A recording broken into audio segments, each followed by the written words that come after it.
ಇವತ್ತು ಬೆಳಗ್ಗೆ ಕಾಲಿಗೆ ಗುಂಡೆ ಇಟ್ಟು ಮಾಡಿಕೊಂಡ ಆರೋಪಿದ್ದು ಹೆಸರು ಅಬ್ದುಲ್ಲಾ, 40 ವಯಸ್ಸು. ಅವನು ಕಾಸರಗೋಡು ಜಿಲ್ಲೆನವನು ಎಂದು ಗೊತ್ತಾಗಿದೆ. ಈ ಹಿಂದೆನೂ ಬಳ್ಳಾರಿ ಪೊಲೀಸ್ ಸ್ಟೇಷನ್ ನಲ್ಲಿ ಕ್ರೈಮ್ ನಂಬರ್ 33/25 ನಲ್ಲಿ ಜುಲೈ ತಿಂಗಳಿನಲ್ಲಿ ಆಗಿರುವ ಕೇಸ್ನಲ್ಲಿನೂ ಅವನು ಆರೋಪಿ ಇದ್ದಾನೆ. ಅವನು ಅರೆಸ್ಟ್ ಆಗಿ ಮತ್ತೆ ಜುಡಿಷಿಯಲ್ ಕಸ್ಟಡಿಗೆ ಹೋಗಿ ವಾಪಸ್ ಬಂದು ಮತ್ತೆ ಈ ಕೃತ್ಯವನ್ನು ಮಾಡಿರೋದು ಪ್ರಥಮ ಹಂತದಲ್ಲಿ ಕಂಡು ಬಂದಿದೆ.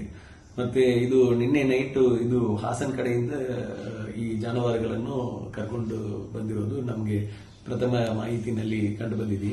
ತದನಂತರ ಗಾಡಿಯನ್ನು ಓಪನ್ ಮಾಡಿ ಚೆಕ್ ಮಾಡಿದಾಗ ಅದರಲ್ಲಿ ಒಟ್ಟು 12 ಜಾನುವಾರುಗಳು ಇದ್ದದ್ದು ಕಂಡು ಬಂತು. 7 ಎಮ್ಮೆ, 2 ಕೋಣ, 2 ಹಸು ಮತ್ತು 1 ಕೋರಿ ಇತ್ತು. ಒಟ್ಟು 12 ಜಾನುವಾರು ಇತ್ತು. ಅದನ್ನು ವಶಕ್ಕೆ ಪಡೆದು ಈಗ ಮುಂದೆ ಕಾನೂನು ರೀತಿಯಲ್ಲಿ ಅವ್ರ ಮೇಲೆ ಕೊಲೆ ಯತ್ನ ಕೇಸು ಮತ್ತೆ ಅಕ್ರಮ ಜಾನುವಾರು ತಗೊಂಡೋಗಿರೋ ಕೇಸನ್ನು ದಾಖಲು ಮಾಡಿ ಮುಂದೆ ಅವರ ಮೇಲೆ ಕಾನೂನು ರೀತಿಯಲ್ಲಿ ಕ್ರಮ ತಗೊಳ್ಳಲಾಗುವುದು.